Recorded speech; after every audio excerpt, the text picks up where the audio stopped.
The history of the lands that became the United States began with the arrival of the first people in the Americas around 15,000 BC. After European colonization of North America began in the late 15th century, wars and epidemics decimated indigenous societies. By the 1760s, the 13 British colonies were established. The southern colonies built an agricultural system on slave labor, enslaving millions from Africa. After defeating France, the British Parliament imposed a series of taxes. Resistance to these taxes, especially the Boston Tea Party in 1773, led to Parliament issuing the Intolerable Acts designed to end self-government. In 1776, the United States declared its independence. Led by General George Washington, it won the Revolutionary War in 1783. The Constitution was adopted in 1789, and a Bill of Rights was added in 1791 to guarantee inalienable rights. Washington, the first president, and his advisor Alexander Hamilton created a strong central government. The Louisiana Purchase in 1803 doubled the size of the country. Encouraged by available, inexpensive land and the notion of manifest destiny, the country expanded to the Pacific coast. The resulting expansion of slavery was increasingly controversial. After the election of Abraham Lincoln as president in 1860, the southern states seceded to form the pro-slavery Confederate States of America and started the Civil War. The Confederates' defeat in 1865 led to the abolition of slavery. In the subsequent Reconstruction era, the national government gained explicit duty to protect individual rights. White Southern Democrats regained their political power in the South in 1877, often using paramilitary suppression of voting and Jim Crow laws to maintain white supremacy. The United States became the world's leading industrial power in the 20th century, largely due to entrepreneurship, industrialization, and the arrival of millions of immigrant workers. A national railroad network was completed, and large-scale mines and factories were established. Dissatisfaction with corruption, inefficiency, and traditional politics stimulated the progressive movement, leading to reforms including the federal income tax, direct election of senators, citizenship for many indigenous people, alcohol prohibition, and women's suffrage. Initially neutral during World War I, the United States declared war on Germany in 1917, joining the successful Allies. After the prosperous Roaring Twenties, the Wall Street crash of 1929 marked the onset of the decade-long worldwide Great Depression. President Franklin D. Roosevelt's New Deal programs, including unemployment relief and Social Security, defined modern American liberalism. Following the Japanese attack on Pearl Harbor, the United States entered World War II, helping defeat Nazi Germany and Fascist Italy in the European theater. In the Pacific War, America defeated Imperial Japan after using nuclear weapons on Hiroshima and Nagasaki. The United States and the Soviet Union emerged as rival superpowers during the Cold War. The two countries confronted each other indirectly in the arms race, the space race, propaganda campaigns, and proxy wars. In the 1960s, in large part due to the civil rights movement, social reforms enforced the constitutional rights of voting and freedom of movement to African Americans. In the 1980s, Ronald Reagan's presidency realigned American politics towards reductions in taxes and regulations. The Cold War ended when the Soviet Union was dissolved in 1991, leaving the United States as the world's sole superpower. Foreign policy after the Cold War has often focused on conflicts in the Middle East, especially after the September 11 attacks. In the 21st century, the country was negatively affected by the Great Recession and the COVID-19 pandemic. In the 2020s, America withdrew from the war in Afghanistan, intervened in the Russian invasion of Ukraine, and got involved in the Middle Eastern crisis. It is not definitively known how or when Native Americans first settled the Americas. The prevailing theory proposes that people from Eurasia followed game across Beringia, a land bridge that connected Siberia to present-day Alaska during the Ice Age, and then spread southward, perhaps as early as 30,000 years ago.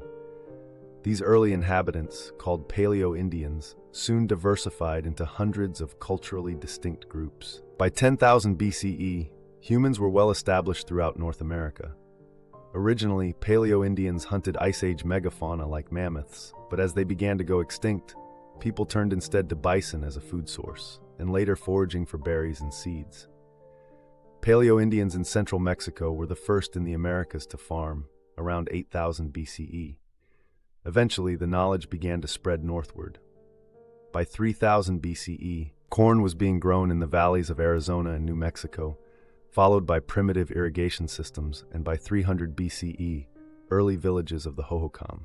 One of the earlier cultures in the present-day United States was the Clovis culture, 9100 to 8850 BCE, who are primarily identified by the use of fluted spear points called the Clovis point.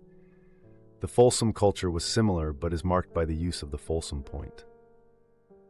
A later migration around 8000 BCE included Na-Dene-speaking peoples, who reached the Pacific Northwest by 5000 BCE. From there, they migrated along the Pacific coast and into the interior. Another group, the Oshara tradition people, who lived from 5500 BCE to 600 CE, were part of the archaic Southwest. The Adena began constructing large earthwork mounds around 600 BCE. They are the earliest known people to have been mound builders, although there are mounds in the United States that predate this culture. The Adenans were absorbed into the Hopewell tradition, a powerful people who traded tools and goods across a wide territory. They continued the Adena tradition of mound building and pioneered a trading system called the Hopewell Exchange System, which at its greatest extent ran from the present-day southeast up to the Canadian side of Lake Ontario. By 500 CE, the Hopewellians had been absorbed into the larger Mississippian culture. The Mississippians were a broad group of tribes. Their most important city was Cahokia, near modern-day St. Louis, Missouri. At its peak in the 12th century, the city had an estimated population of 20,000, larger than the population of London at the time. The entire city was centered around a mound that stood 100 feet, 30 meters tall.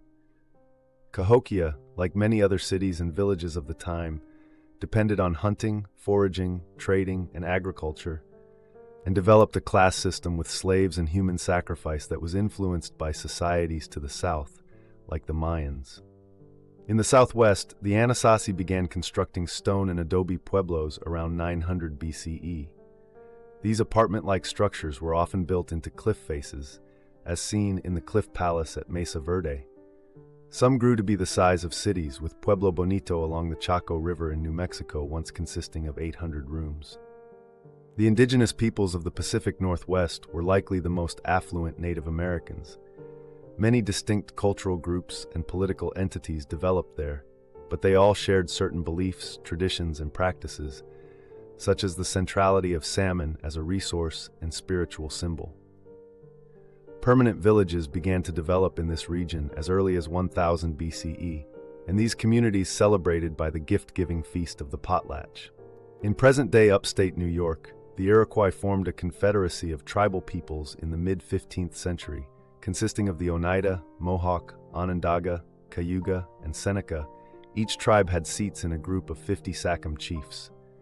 It has been suggested that their culture contributed to political thinking during the development of the United States government. Citation needed.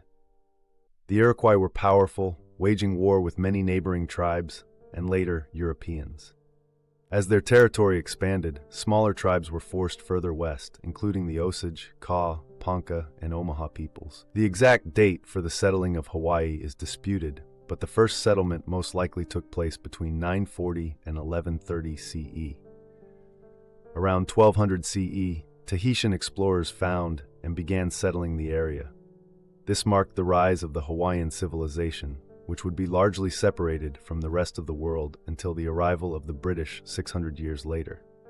Europeans under the British explorer James Cook arrived in the Hawaiian Islands in 1778, and within 5 years of contact, European military technology would help Kamehameha I conquer most of the island group, and eventually unify the islands for the first time, establishing the Hawaiian Kingdom. Puerto Rico. Main articles: History of Puerto Rico and Taino. The island of Puerto Rico has been settled for at least 4,000 years. Starting with the Ortwiroid culture, successive generations of native migrations arrived replacing or absorbing local populations. By the year 1000, Arawak people had arrived from South America via the Lesser Antilles. These settlers would become the Taino encountered by the Spanish in 1493. Upon European contact, a native population between 30,000 and 60,000 was likely, led by a single chief called a cacique. Colonization resulted in the decimation of the local inhabitants due to the harsh encomienda system and epidemics caused by Old World diseases. Puerto Rico would remain a part of Spain until American annexation in 1898. The earliest recorded European mention of America is in a treatise by the medieval chronicler Adam of Bremen, circa 1075, where it is referred to as Vinland. It is also extensively referred to in the Norse Vinland sagas. The strongest archaeological evidence of the existence of Norse settlements in America is located in Canada. There is significant scholarly debate as to whether Norse explorers also made landfall in New England. Europeans brought horses, cattle, and hogs to the Americas and took back maize, turkeys, tomatoes, potatoes, tobacco, beans, and squash to Europe. Many explorers and early settlers died after being exposed to new diseases in the Americas. However, the effects of new Eurasian diseases carried by the colonists, especially smallpox and measles, were much worse for the Native Americans, as they had no immunity to them. They suffered epidemics and died in very large numbers, usually before large-scale European settlement began. Their societies were disrupted by the scale of deaths. Spanish explorers were the first Europeans, after the Norse, to reach the present-day United States, after the voyages of Christopher Columbus, beginning in 1492, established possessions in the Caribbean, including the modern-day U.S. territories of Puerto Rico and parts of the U.S. Virgin Islands. Juan Ponce de León landed in Florida in 1513. Spanish expeditions quickly reached the Appalachian Mountains, the Mississippi River, the Grand Canyon, and the Great Plains. In 1539, Hernando de Soto extensively explored the southeast, and a year later, Francisco Coronado explored from Arizona to central Kansas in search of gold. Escaped horses from Coronado's party spread over the Great Plains, and the Plains Indians mastered horsemanship within a few generations. Small Spanish settlements eventually grew to become important cities such as San Antonio, Albuquerque, Tucson, Los Angeles, and San Francisco. Dutch Mid-Atlantic. Main article, Dutch colonization of the Americas. The Dutch East India Company sent explorer Henry Hudson to search for a northwest passage to Asia in 1609. New Netherland was established in 1621 by the company to capitalize on the North American fur trade. Growth was slow at first due to mismanagement by the Dutch and Native American conflicts. After the Dutch purchased the island of Manhattan from the Native Americans, the land was named New Amsterdam and became the capital of New Netherland. The town rapidly expanded, and in the mid-1600s, it became an important trading center. Despite being Calvinists and building the Reformed Church in America, the Dutch were tolerant of other religions and cultures, and traded with the Iroquois to the north. The colony served as a barrier to British expansion from New England, and as a result, a series of wars were fought. The colony was taken over by Britain as New York in 1664, and its capital was renamed New York City. In the early years of the Swedish Empire, Swedish, Dutch, and German stockholders formed the New Sweden Company to trade furs and tobacco in North America. The company's first expedition was led by Peter Minuit, who had been governor of New Netherland from 1626 to 1631, and landed in Delaware Bay in March 1638. The settlers founded Fort Christina at the site of modern-day Wilmington, Delaware, and made treaties with indigenous peoples for land ownership on both sides of the Delaware River. Over the following 17 years, 12 more expeditions brought settlers from the Swedish Empire to New Sweden. The colony established 19 permanent settlements, along with many farms, extending into modern-day Maryland, Pennsylvania, and New Jersey. It was incorporated into New Netherland in 1655 after a Dutch invasion from the neighboring New Netherland colony during the Second Northern War. Giovanni de Verrazzano landed in North Carolina in 1524 and was the first European to sail into New York Harbor and Narragansett Bay. In the 1540s, French Huguenots settled at Fort Caroline near present-day Jacksonville, Florida. In 1565, Spanish forces led by Pedro Menendez destroyed the settlement and established the first Spanish settlement in what would become the United States, St. Augustine.